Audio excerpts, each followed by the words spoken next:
Hi, and welcome back to the tarot room for yet another video filmed on location here. You might notice something different about the setting, and that's the eerie darkness. Now, one thing that a lot of clients, a lot of friends, and a lot of spiritual students come to me about is a fear of the dark. It's something even rational, professional adults still seem to have, and it's a fear that we can really easily overcome, not only in such a way that we let go of our crippling fear, but also in such a way as to expand our journeys of spiritual discovery into otherwise unreachable realms. So if you have a fear of the dark, if you have an insecurity or an uncertainty inherent in the idea of facing the unknown, then this video is especially for you. Now, I'd like to share a personal story as an introduction into this video, because it deals with a subject matter that once really affected me in my own life, and that is this fear of the dark, fear of the unknown. There would have been a time in my childhood in which the thought of standing alone in a building in Vancouver reputed to be haunted in pitch black all by myself after all the other buildings in the neighborhood have closed, there would have been a time in which that would have brought up a fear in me. And yet now I'm able to stand here smiling, filming this video you're now watching, feeling not only secure, not only confident, but also completely calm, completely happy, and completely safe. You know, just look around this room. Well, not around, look around what you can see on camera of this room. And obviously there's a little bit of dim lighting, the light provided from the video camera here. But beyond that, it's dark. I can't see past the curtain. I can't see outside because the shutters are closed.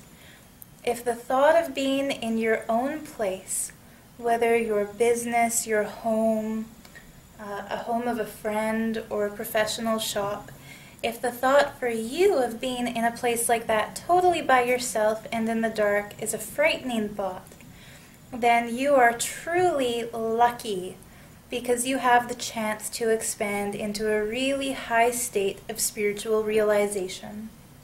Okay, I told you I'd share a personal story. So this story dates back to the time that I was 13 years old and first really strongly decided to overcome my own fear of the dark.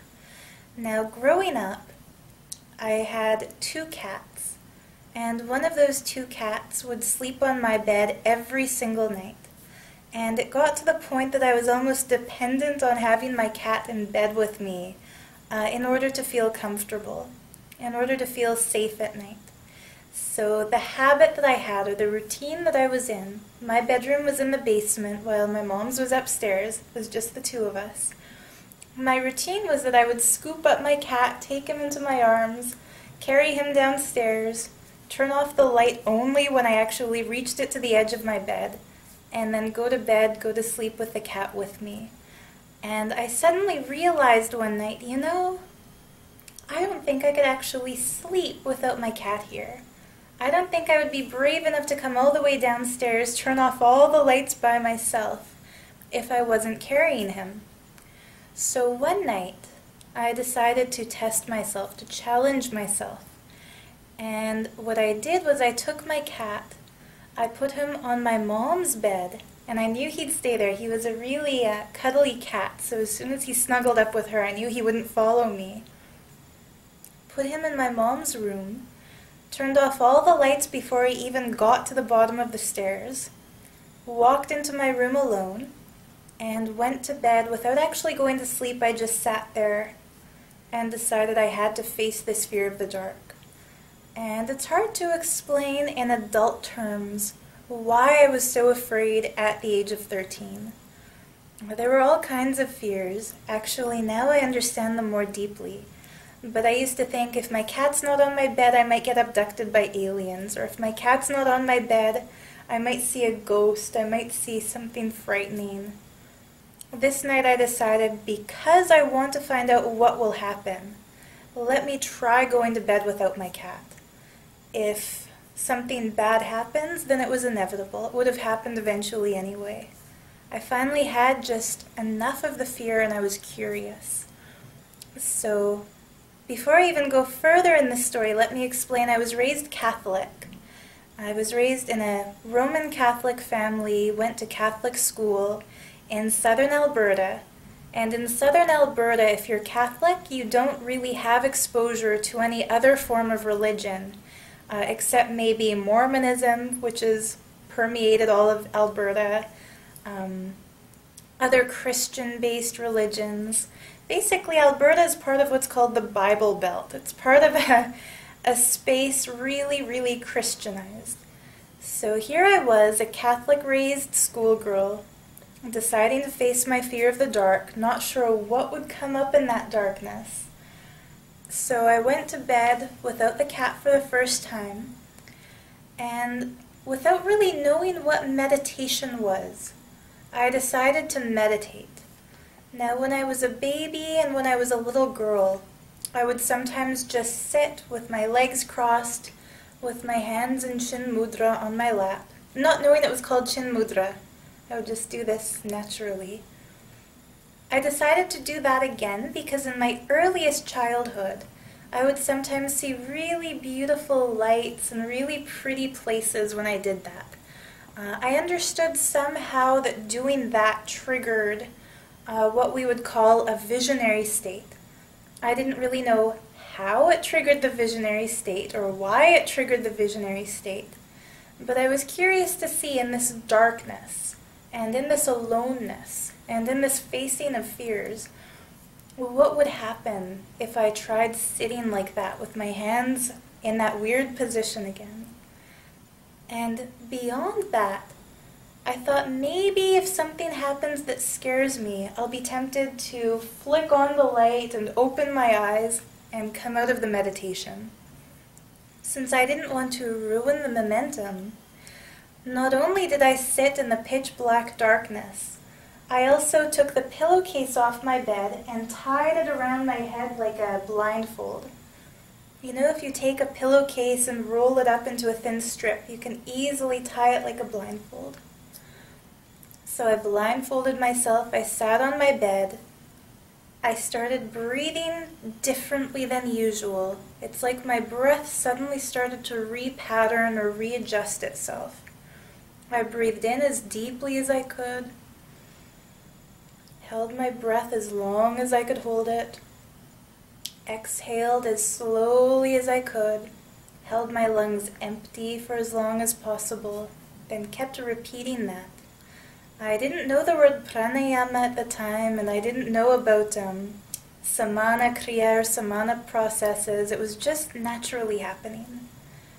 Anyhow, I'm not sure how much time went by, because if you're a meditator out there, you'll know what it's like to suddenly just be in a timeless and spaceless state. And eventually that's what came upon me.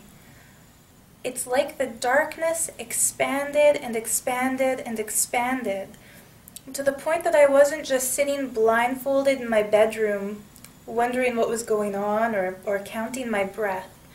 It's that suddenly all of infinity was a dark, vast, unfathomable, bottomless, all-pervasive blackness around me.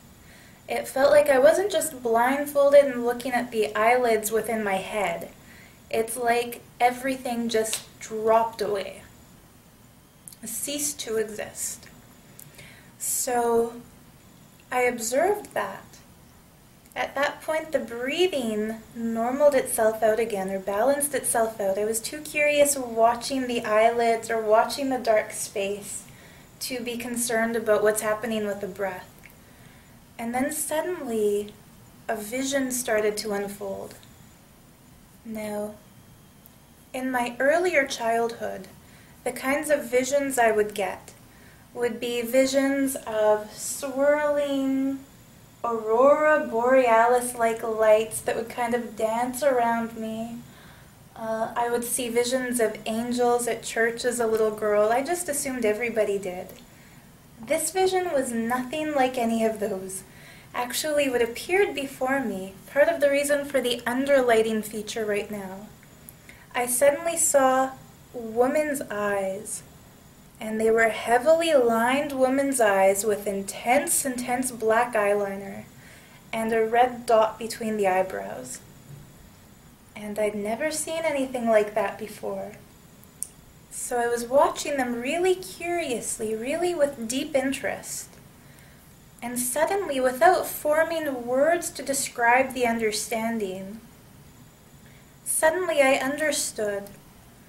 These eyes are looking at me from within my own self, and I'm looking back at them from within all of the universe.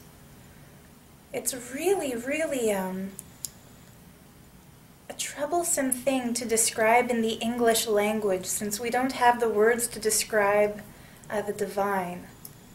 But I had already felt like my inner space had expanded to include all of the infinite. So when these eyes appeared looking back at me, it was indistinguishable or indeterminate to try to figure out whether those eyes were inside me or whether I had moved out into the space occupied by those eyes. Anyhow, I watched for a while longer. Once again, I can't say how long it took because it's a place beyond time and space. But suddenly a whole woman's face formed around those eyes. And she was very fair-featured, pretty face, pretty looks. And I was gazing at her, 12, 13 years old, thinking, wow, who is this woman? Where is she from? What does she do? Not verbally. I wasn't thinking these as verbalized word questions. I was thinking them more just, imagine if somebody knocks on your door and you go to answer your door, and a person you would never imagine seeing is standing there staring at you as if they know you. What you would be feeling in that sort of a situation, if you open the door and there's a stranger looking at you as if they know you, and you wonder, where do I know this person from? That's how I was feeling, staring at this woman. And all of a sudden, I just had this understanding come to me that if she's inside me, then she's also a part of me, and I am not who I think I am. If she's not inside of me, then I'm inside her inner space, and still I am not who I think I am. Either way, the main understanding that came to me through this meditation on darkness is that we are not the people we think we are. We are not defined by the limitations of our skin or our eyeballs or our bodies. We have the ability to transcend into realms beyond what we can perceive. Now, as soon as that realization came, or that inner knowing came, this face took on a drastically different proportion. Her eyes, her brows kind of furrowed, and she looked fierce, and she inhaled a deep breath. And right when she had her breath at a climax point, she snapped fingers. I saw hands appear. Fingers snapped in front of me. And suddenly she had skulls all around her. And it was remarkable, like nothing I had ever seen before in my Catholic upbringing. To see this fierce, ferocious-looking woman surrounded by skulls. They were everywhere, shining and twirling, kind of like an ornament for her. Like if you've seen a picture of somebody with a radiant halo, these skulls were around her like a halo. And for whatever reason, there was no fear.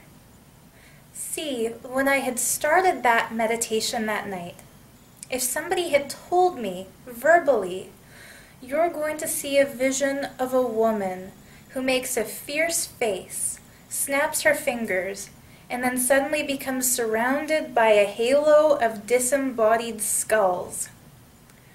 I would never have gone into the meditation. See, the thought of seeing something like that would have been terrifying for me. The actual seeing of it, the actual experiencing of that state was not at all terrifying. It was more intriguing and fun, and I was having an enjoyable time at it. Now, I'm not sure how much time I spent watching this woman, watching her skulls dance around her, but I can say for sure when the experience ended, it's like all of a sudden her fierce face, her ferocious face, settled back into a calm expression. And I tried to send her a telepathic message. I think it would have been the first time in my life that I had ever attempted telepathy. I just thought very strongly, very physically, I thought the words, "Thank you for helping me move beyond my fear of loss of individual identity." Basically, before that experience, I wouldn't have been able to understand what it is to be something beyond the physical form, beyond the individualized identity.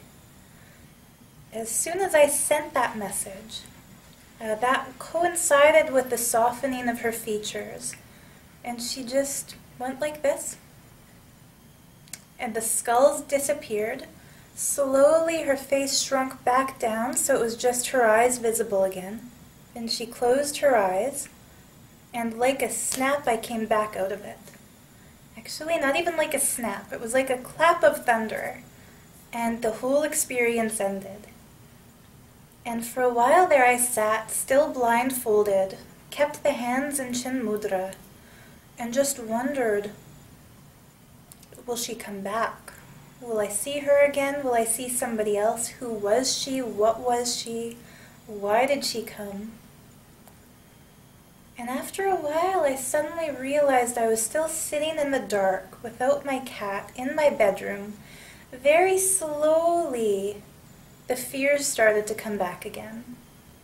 And when the fear came back again, that's when I took off the blindfold, took off that pillowcase, ran back upstairs, snuck into my mom's room, took back my cat, went back downstairs. That whole night I didn't sleep.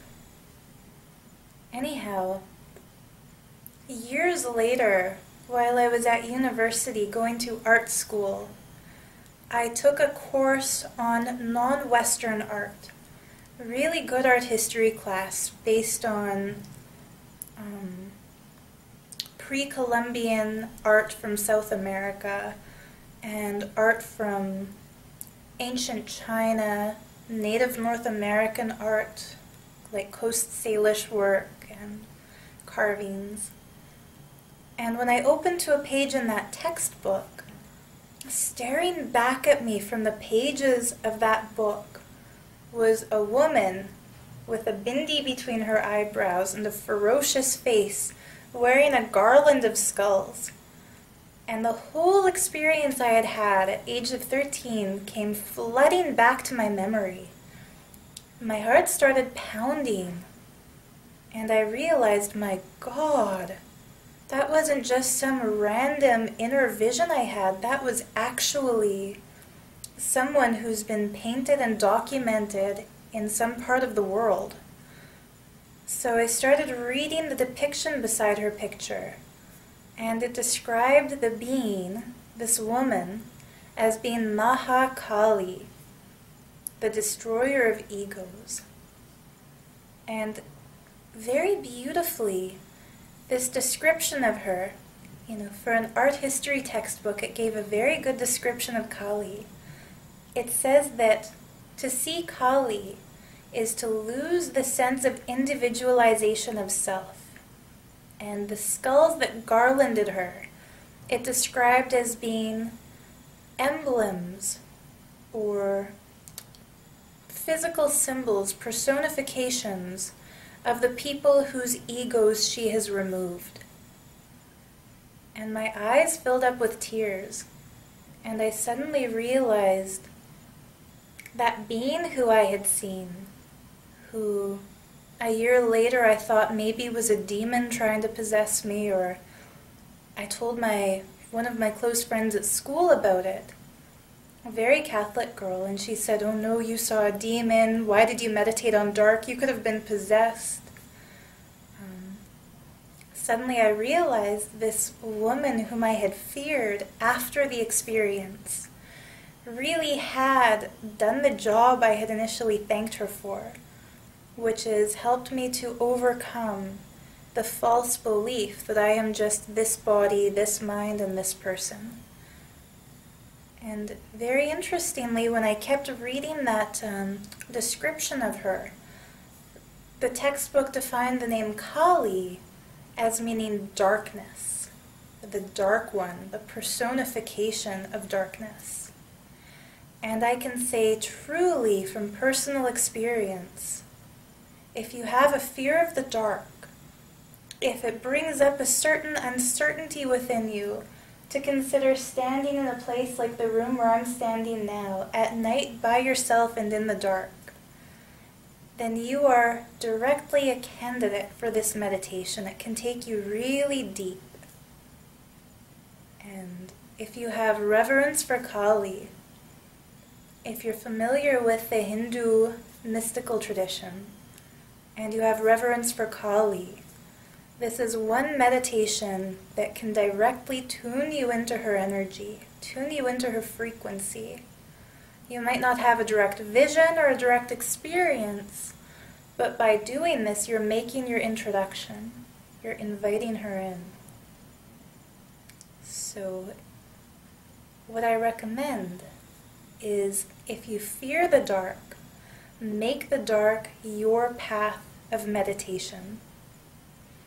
Now, I mentioned at the beginning of this video that quite a few clients and students of mine are coming to me lately describing uncertainty about their future.